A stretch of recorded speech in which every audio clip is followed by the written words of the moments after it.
Dajem reč profesor dr. Vasiliju Krestiću, akademiku, da kaže nešto od svojih nalaza povodom ove teme ili da nas uputi, usmeri u dalji otpor povodom revizije istorije vezane za Jasenovac. Hvala vam lepo. Ja se moram izviniti najpre zbog toga što ja imam vrlo loš glas, imam obolele glasne žice, pa možda neću biti sasvim jasan i glasan.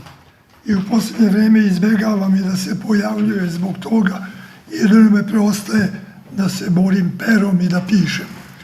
Ali ovog puta nisam mogao da izostanem zbog velikog poštovanja organizatora ovog skupa, kojima zahvaljujem, i tu mislim i na Bezbednosni forum Eurazijski i na srpske domaćine koji su shvatili da je ovo tema koja zaslužuje da se o njoj javno raspravlja.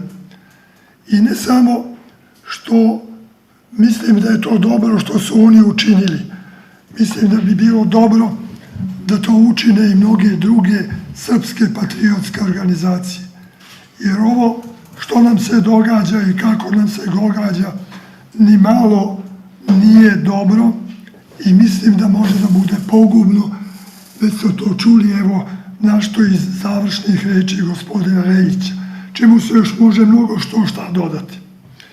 Ja se problemom genocida bavim ne kao patriota srpski, nego kao istoričar.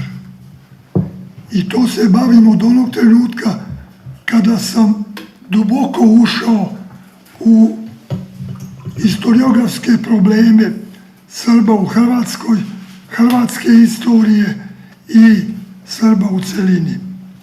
Ja sam tada shvatio gde su koreni ustaške ideologije, koreni genocida. I kada sam sazreo da to uradim, ne birajući vreme, svestan da to i nije baš pogodno vreme za vreme komunizma, usudio sam se da pre vremena kukuriknem sa svojim rezultatima, pa sam napisao knjigu Genocidom do Velike Hrvatske. Ja se nisam bavio tada problemom žrtava genocida. Ja sam se trudio da mom narodu i javnosti u celini objasnim kako je nastala ideologija genocida, kad je nastala, ko je stvara, zašto je stvara i s kojim ciljevima je stvara. Ta moja knjiga izazvala je buru nezadovoljstva u ondašnjem komunističkom sistemu, ne samo u Hrvatskoj, nego i u Srbiji. Tada sam zaradio epitete svakakve, i da sam nacionalista, i da sam šovinista, i da kopam po ranama, da sam tvorac teorije genocidnosti hrvatskog naroda i tako dalje. Takve epitete nisam dobijao samo iz Hrvatske, nego nažalost i iz Srbije. Oni mene prate i do danas. Ja ih podnosim vrlo lako, jer nikakvo zlo nisam učinio. Ja sam učinio samo ono što mi je nadagala moja savjest i moja naučna obaveza. Da ništa ne prećutim, da sve kažem, da objasnim i da pomognem narodu da shvati s kim ima posla, šta ga još moguće čeka ako ne dođe k sebi, od bratstva i jedinstva, od toga da može da kupi ljubav nekim bilo kakvim popuštanjem.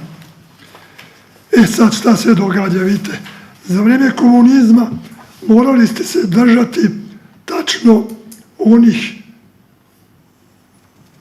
stavova kako je došlo do genocida. Došla grupa ustaša sa nekoliko kamiona, pa je nanela zlo, pa su se osvetili Srbima, pa su i Srbi zaslužili da budu kažnjeni jer su zbog svoje velikosrpske politike u vreme Kraljevine Jugoslavije eksploatisali i proganjali Hrvate i tako dalje. Ako ste napustili tu šemu o objašnjenju genocida, onda ste u to vreme mogli da nastradate. Ja sam iskusio sve to stradanje. To vreme je, nažalost, bilo takvo, ali na sreću ono je prošlo. A sad nas je u novim uslovima zateklo novo zlo, po mom mišljenju ništa manje od onog komunističkog. Zbog toga ništa manje što su se udružili i država i crkva da objašnjavaju probleme koji se tiču genocida, koji se tiču Jasenovca i koji se posebno tiču broja srpskih žrtava u Jasenovcu.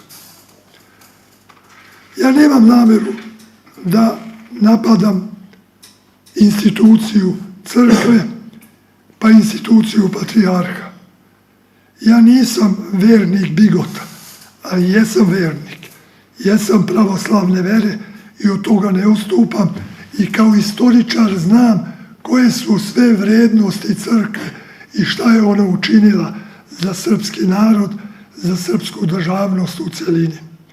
Zbog toga se ne usuđujem da se sporim sa crkvom kao institucijom, ali što god činim, činim iz uverenja i za dobrobit i crkve i naroda kojem pripadam. A crkva u ovom trenutku sa njenim čelnicima čini nešto što nije smela da čini. Ona se suviše podredila državi, suviše prati državu u mnogim stavovima. Ja ne kažem da ona treba da se sučeljava sa državom.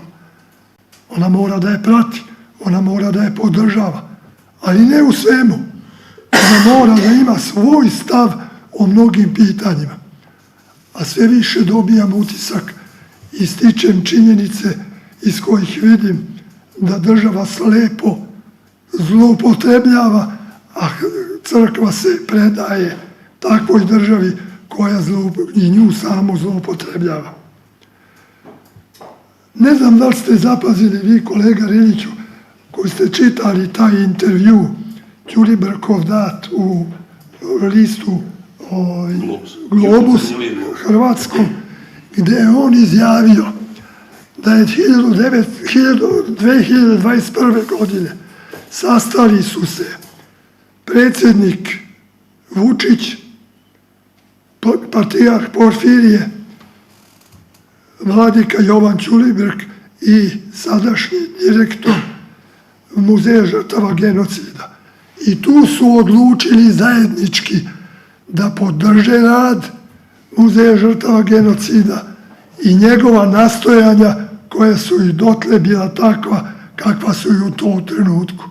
Dakle, nije Krestić taj koji napada neosnovano vladiku Ćulibrka i patrijarha Porfirija. Napadam ih zato što su doneli zvaničnu odluku da slede politiku koju je podržala i Ana Brnabić. Postavlja se pitanje zbog čega? Ovo što je rekao kolega Ljeljić, da treba da gubimo naš identitet i da je to suština, ja se apsolutno od prve do posljednje njegove rečenice slažem. Ali ima tu još nešto. Mi nemamo tu svest do koje mere je taj zločin genocida uneo razdor između Srba i Hrvata. I dokle će taj razdor da traje? Ima li uopšte leka da se on zaleči? Ako ga ima, kada? Koliko vremena treba da prođe da se prebole rane i da mi imamo partnere s kojima bi se mogli ne da se srodimo, da živimo u bratskim odnosima, da živimo sa njima kao susjedi. Moje je čvrsto uverenje da će mnogo vode proteći i Savom i Dunavom da se to desi, da će mnoge generacije, ako Bog da, prevazići sve te razlike. Mi ne možemo kupiti ljubav Hrvata ovakvih kakvi su, koji su nas uništavali i koji su spremni danas da nas unište. Stoga se ja pitam, otkuda ta predusretljivost, otkuda ta želja da izlazimo u susret onim težnjama kojim teže Hrvati da umanje zločin genocida. Nije Tuđman taj koji je krenuo u smanjivanje broja žrtava. To je učinio Krleža. Pročitajte knjigu Slavoljuba Đukića, Razgovori sa Dobricom Ćosićem, Pa ćete tu vidjeti da je Dobrica Ćosić u jednoj ozbiljnoj raspravi sa Krležom pitao ga, ama pobogu reci koliko je žrtava, jel 500.000, jel 400, jel 300, jel 200, jel 100? Oni su prekinuli taj razgovor. Dakle, iza svega toga stoji vrhunska hrvatska inteligencija, stoji znatan deo hrvatskog društva i to je ono što je zlo. I zbog toga smatram da mi ne možemo na ovaj način da se igramo sa žrtvama, da žrtve prodajemo za kupovinu ljubavi onih kod kojih ljubavi nema. To je jedna strana te loše naše politike, kad je reč o crkvi. Ali vidite šta se dogodilo, čak kad je patrijarh osvećivao teren gdje će biti podignuta crkva posvećena jasenovačkim žrtvama. On je govorio o jasenovačkim žrtvama. Nijednom jedinom reči nije pomenuo da su to Srbi. Da li se to slučajno našem patrijarhu omaklo? Ili je to u skladu sa onim stavom koji već godinama u raznim telima sprovodi vladika Jovan Ćulibrk, koji je bio predsjednik komisije za podizanje memorijalnog centra na Savi, gdje je trebalo da se podigne i ono obeležje i da se obeleži tu u jednom memorijalnom centru sve žrtve. Sve žrtve su obeležavane pod rukovodstvom vladike Jovana kao žrtve po nacionalnoj pripadnosti.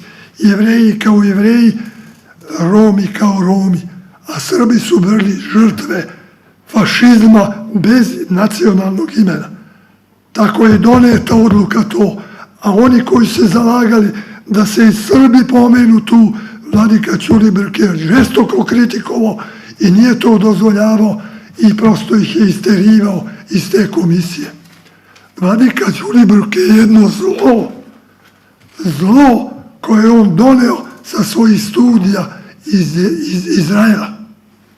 On čini usluge jednom delu jevrejskog društva, na čijem čelu se nalazi Efraim Zurov, koji je u žestokom sukobu sa Gideonom Grajfom. To je druga struja jevrejska. Jedna časna, poštena, ispravna, spremna na priznavanje i Srbima da su poživjeli težak genocid, druga koja zabranjuje svima da budu žrtve i nalik na žrtve koje su doživjeli Jevreji. Ja se divim jevrejskom narodu kada vodi računa kroz izučavanje holokausta koji se je zaista strašan. Nisam za to da se na bilo koji način povećava broj žrtava, jer to je amoralno. Bez dokaza se to ne može i ne sme činiti. Ali je amoralno i da se smanjuje bez dokaza broj žrtava. A oni, nažalost, u muzeju žrtava čine upravo to. Oni ignorišu prvorazredne izvore koji smo dužni kao istoričari da poštujemo, a pozivaju se na neke proračune, neke statistike, neka saslušavanja logoraša. Molim vas, šta je logoraš jasenovački znao koliko je broj dnevno stizalo, koliko ih je ubijeno? Kada je i on doživeo ono što je doživeo. To su improvizacije i šta se onda događa? Oni sebe proglašavaju kao vrhunske stručnjake za genocid, a sve nas koji se istinski bavimo genocidom nazivaju diletantima i neznalicama. A iza njih, takvi kakvi su, sa takvim stavovima podržava i država, a stoji iza njih sama crkva. Ja sam lično u razgovoru sa patrijarhom molio patrijarha da smene vladiku Ćulibrka zbog svega ovoga i zbog mnogih drugih razloga u koje ne mogu da ulazim sada jer ću odužiti. On je rekao, pa nije lako smeniti vladiku. Rekao, vaša svetosti, ako je vladika vama kao crkvenom poglavaru dobar, vi ga zadržite, ali ga smenite kao predsjednika tog izvršnog odbora Muzeja žrtava genocida. Do danas nisu prstom mrdnuli. Javnost, kada smo izdali onu deklaraciju od 80 i nekoliko članova, gde sam ja slučajno prvi potpisnik jer sam pristao na to, a evo javno kaže nisam je ja pisao, ali sam se saglasio sa tim. Mnoga sredstva informirana su rekla jedini je Krestić iz akademije, iz odeljenja istorijskog koji kritikuje crkvu i državu. A moram vam reći, svi do jednoga članovi odeljenja istorijskog su stali iza tog i takvog stava kojem ja govorim ovde vama. Iza toga je stala cela akademija. Akademija je uputila pisma svojih protesta protiv takvog stava Vladike Ćulibrka, direktora Muzeja žrtava genocida. Napisali smo pisma i patrijarhu sa određenim molbama i predsjedniku države i ministru prosvete i ministru kulture. Nismo dobili odgovor ni od jedne institucije. Oni su ignorisali nauku, oni su ignorisali akademiju. Oni ignorisuju sve što je protiv takvih stavova kojima je cilj, evo, da se ponizimo, da trgujemo, što je najgroznije, trgujemo žrtvama. Pa to je sramota koja se ni jednom zdravom narodu ne može desiti. Ja moram da kažem, država tu snosi ključnu odgovornost. Ona će kad to morati da pravda. Mene čudi čak još nešto, da ni jedna stranka u našoj državi, ja nisam stranački čovjek, ja sam čovjek koji pripada srpskom narodu i srpskoj državi. Svaka stranka ima pravo da vodi politiku kakvu hoće, ali patriotske stranke su dužne ovdje da vode računa. Nijedna se nije oglasila, a narod vapije za istinom.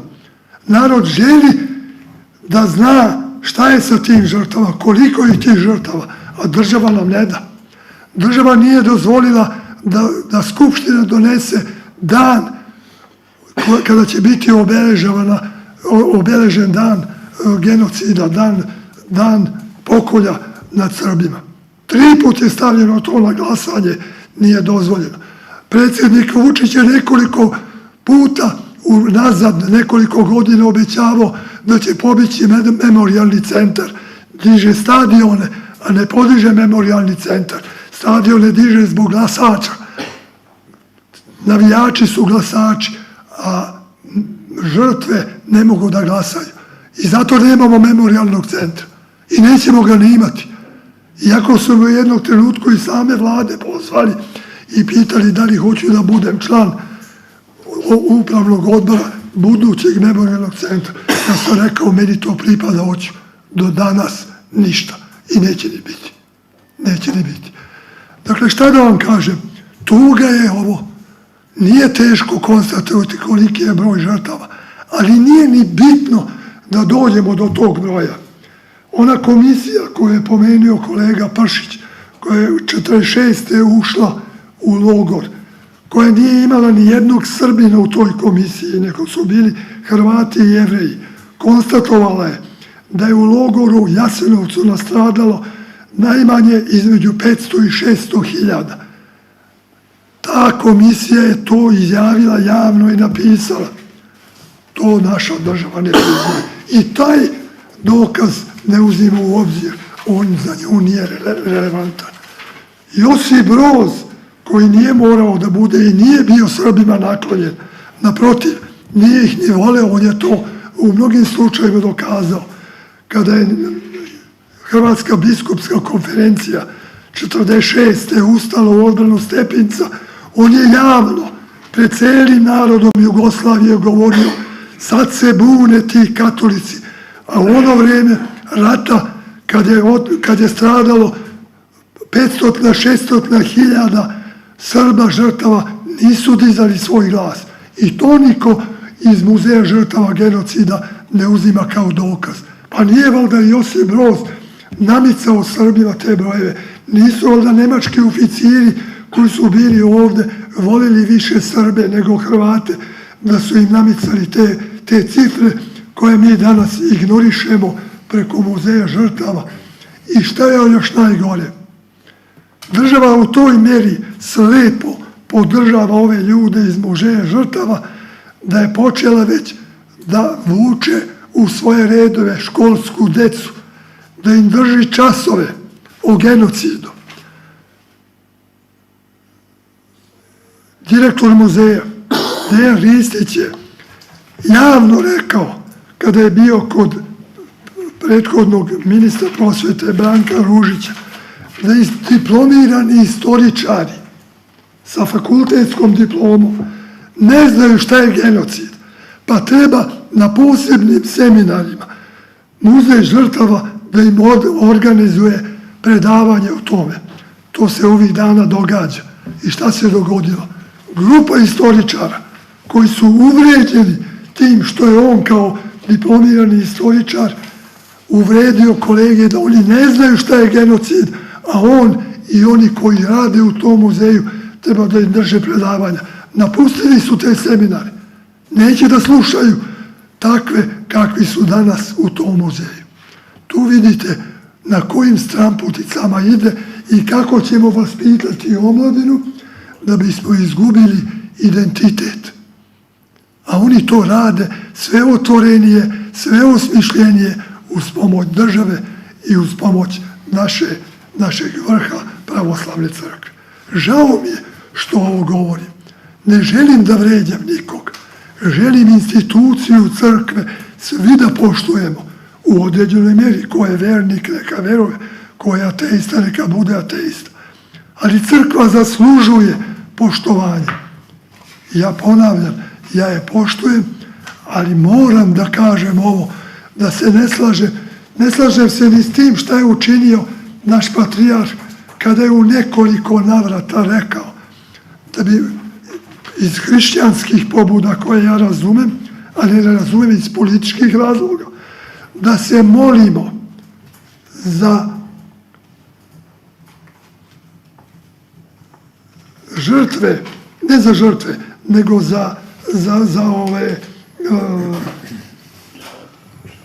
za vrednosti ljudske tih zločinaca koji nisu Hrvati. Dakle, ustaše nisu Hrvati. Oni su se isključili iz svog nacionalnog korpusa i mi smo kao hrišćani dužni da se molimo za njihove duše. Ja sam pitao patrijarha, pa vaša svetost, pa gde su do sada bili naši patrijarsi? Što nas nisu učili da se molimo za duše naših ubica? Otkuda vama pravo da vi kao pravoslavni prvosveštenik isključujete iz hrvatskog nacionalnog korpusa Hrvate ustaše? Zašto to ne čini Rimokatolička crkva? A ona ne samo da ne čini, po glasu koncila, po don Živku Kustiću, koji je bio urednik glasa koncila, Živko Kustić je rekao javno da oni Hrvati koji su počinili i povijesne zločine, a borili su se za hrvatske nacionalne ideale, moraju doživjeti amnestiju. Pa vidite sada kuda idemo, kuda nas vode i šta treba da radimo.